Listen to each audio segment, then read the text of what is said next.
Hi, Iman. Nice to see you again. Thank you so much for joining us today. Thank you, David. Always a pleasure to reconnect with you. Yes. Yeah. So to start off, can you tell us a little bit about yourself? Sure. So I'm currently the general partner of the Grow in Africa Fund. Before that, I've been working with the World Bank for almost 13 years. I worked 10 years on the Egypt program on almost projects worth 2 billion US dollars. And during the last 3 years, I worked on a very interesting assignment with the senior vice president of the World Bank. And at that time, I worked on East Asia. So it was a very nice opportunity and eye opener to understand more about Korea and Korean economy and the culture over there. So Yeah. it was an interesting opportunity. Yes, I saw that you have a very interesting mix of the previous career, professional experience, right? Working at the World Bank and used to work as a journalist and then running a venture capital now, right? Yes, correct. Yes. Uh, Frankly speaking, people in Asia, I mean, do not have much knowledge and understanding about Africa and African market. So I can imagine people in Asia already know that the Egypt is a birthplace of Asian ancient human culture and the country of pyramids and the sphinxes, right? So can you help to educate the Asian people a little bit about the to help them to understand the African or African market and in order to get some good sense of potential collaboration opportunities? Absolutely. So, as you mentioned, indeed, Egypt is a very well known for its history and old civilization and the contribution to the human history. So, at the moment, Egypt it actually offers a huge market potential. This is a market of 100 million people, rising middle class, almost 60 to 70% of young people. So you can imagine all the needs of this population, whether it's when it comes to consumer businesses, whether it's related to health, education. Technology is a very big sector over here in Egypt. So anything that's related, to the fourth industrial revolution, the AI, the big data, these are all important currently in Egypt, and the same goes for the green economy. So if you looked if we zoom out from Egypt to the entire continent, you have in Africa a population that's fast growing and urbanizing. The current population is around 1.2 billion people, which is projected to reach 1.7 by 2030. And the almost 80% of the population would occur in cities. So these people, they have new demands for products, for services, for all kind of innovation when it comes to education, pharmaceuticals, financial services. And one thing that's actually it's big in Korea is they are actually looking for smart city solutions as well. So this is a bit of a background, an overview of the continent. I see. Yes, I totally agree with you. I mean, I interviewed more than 130 startup founders around the world. I found out that except for Africa, a few countries in the emerging market Asia, like Indonesia and Vietnam, everywhere else, we are aging, right? We are aging. So probably in the longer time frame, and Africa is a younger population, growing consumers, so all the good narrative for the potential investment opportunity. Indeed, this is very, very true. Yes. So, what are the key sectors for foreign investor to consider that may experience the explosive growth in Africa in long term or the post pandemic? Absolutely. Two actually emerged sectors from the pandemic that we've seen across the continent, which is the green economy and the digital transformation. And of course, the both sectors, Korea is actually a global leader when it comes to the green economy and the digital transformation. And what we've seen in Africa is actually many countries are leapfrogging. Many countries are now moving into e-mobility. This is a sector that's growing, Yes. especially in East Africa. And if you look at infrastructure, this is a key challenge for the continent. There's a huge demand for infrastructure. And this is actually, if you looked, for instance, almost 600 million Africans lack access to the electricity grid. But this means that it offers also opportunity for renewables. This is also connected with the agriculture. In Africa, we have huge agricultural resources that are not yet tapped. So any companies that's working in agricultural related solutions, especially agri-tech, this is very also, it's a booming sector over there. If anything related to the ICT, cloud solutions, AI, and big data, this is all needed over here in the across the continent. Yes. I think I heard from some of the active investor in Africa. He mentioned that Africa will become a next breadbasket for the world population. Indeed, the continent is blessed with lots of the agricultural resources, and it's not really used and really tapped. So if any company is involved in agriculture, Africa is a great place to look and to explore the opportunities in this sector. Agree. Would you like to share any advice regarding what could be best strategy for Asian or Korean investor to enter the African market?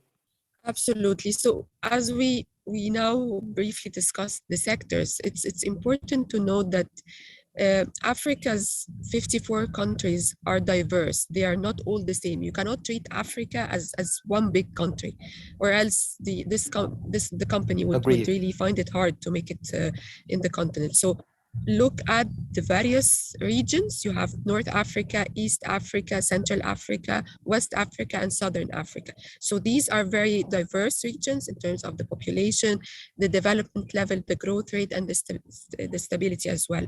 So companies would really start by shaping more of a geographic portfolio to prioritize which are the countries. And it's very important to consider cities, because as this continent is urbanizing, you have huge opportunities in the cities. So it would really construct the majority of the portfolio. So by the end of the next decade, we find that the continent will have more than 90 cities with at least 1 million inhabitants. So this rapid urbanization offers a huge opportunity as the companies look to expand, and as the company look to develop its growth strategy in the continent. Yeah, and I agree with you. Your advice. Actually, for the past couple of decades, I spent most of my professional life in the emerging market in Asia. But many times, the investor or business people oversimplify the opportunity and market, right? Like they say that Asia is a growing economy, and then they even nowadays, I mean, if you interact with people outside Asia, they think Asian people all the same, right? Whether Chinese, Korean, Japanese, all the same. But we are very, very different from each other. I think the same thing can be applied to the African market and economy, even culture, right? Absolutely. And as the saying goes, if you don't have culture in your strategy, then you don't have a strategy. Right. So culture is very important. And in Africa, it's very important to engage early on with the government, to understand the regulatory framework of the sector that you will be operating in.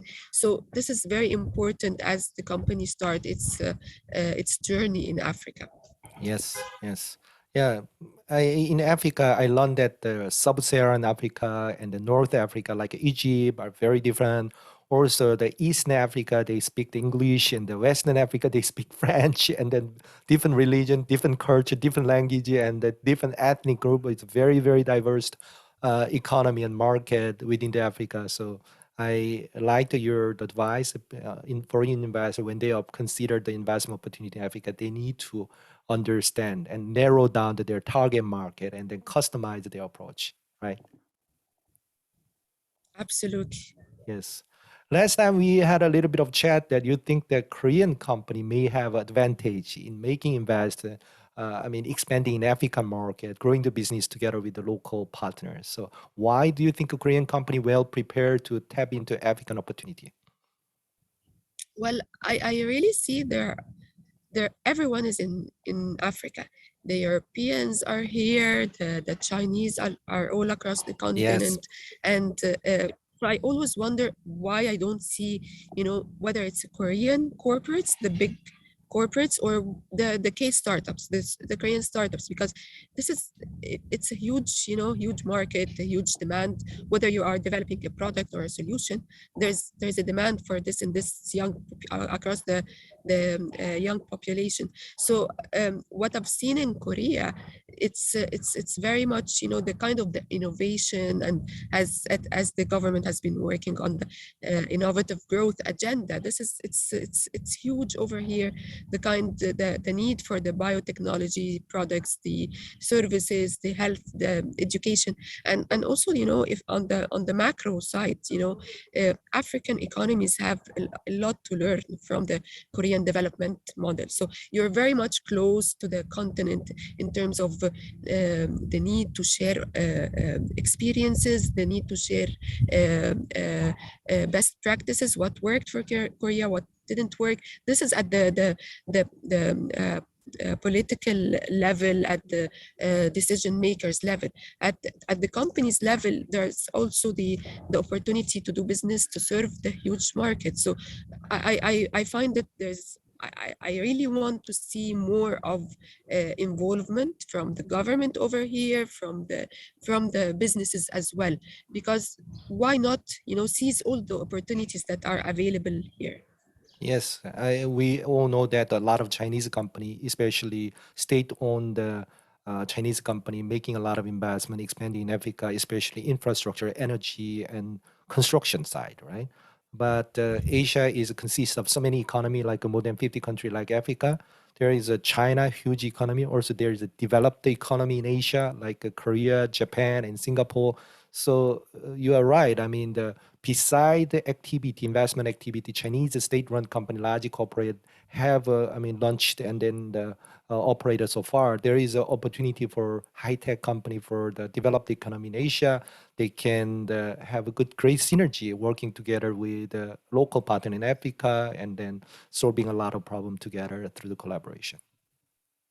Absolutely. And one thing I want to mention here is that if one business, there's recently the African Continental Free Trade Agreement, which means that if you operate and if you have a, let's say, factory in one country, your products will have access to the rest of the 53 countries without custom duties and without any tariffs.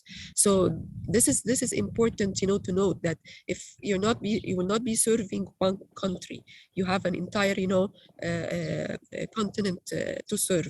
So it's really important to note this in the company, for the company's expansion strategy. Yeah, I agree. I agree. But realistic challenge is, as we talk about in the beginning of this the podcast, Asian people and Asian business have very little knowledge, understanding about the African market, and thus, therefore, that they are when we talk about opportunity in Africa, they are not confident in first place. That's our issue. So I think someone like you who knows the Asia very well and who can explain the opportunity at the same time way to mitigate the risk. Some professional, some expert should help to bridge the gap between these two continents in the beginning. I cannot agree more with you about that. And one thing to note, let's take, for instance, Singapore. Singapore, the government, they have here their representatives on the ground. Africa cannot be explored remotely. So they have their people on the ground. Enterprise Singapore is very active across the continent. They have their representatives in the different regions. So these representatives advise the Singaporean markets about the important opportunities. So this is one thing. Also, professionals like who can advise on the business development, on the government relations, and all that. This is very important. So relying on people who knows the continent very well, it's very important. I'll give you an example from Korea, and I think this is a very good successful practice. Is the I've been engaging with the Born to Global Center. So they have been supporting startups actually expanding into Latin America. And maybe we can work on another strategy for helping startups to expand into Africa. So you need this kind of support from the government side, and also from the people who are on the ground over here and who understand the ecosystem very well. Yeah, I would be more than happy to support and help with that initiative if we have a chance. Yeah. I would be very happy to support as well, and work with the different stakeholders interested over here. Okay, thank you. Wonderful. So my last question is, what can we expect from you the next year? And then what is your plan to bridge this kind of gap between the Africa and Asian or Korean investor? Well, I hope to continue engaging with key stakeholders in Korea and advocate, for the continent and the huge opportunities over here. So this is a fantastic opportunity speaking to you. It's a great opportunity, to open eyes about the opportunities available in the continent. I hope to engage more with Korean companies who are interested to explore businesses opportunities over here. So I think this would be my focus for the next year. Yeah, wonderful. Thank you so much for taking time to sharing your great advice. And then I think this is a great initiative to bridge the gap between the Africa and Asia to make a synergy in the long term, right? Thank you so much. Thank you, David. Always a pleasure to speak to you, and thanks for Thank having you. me.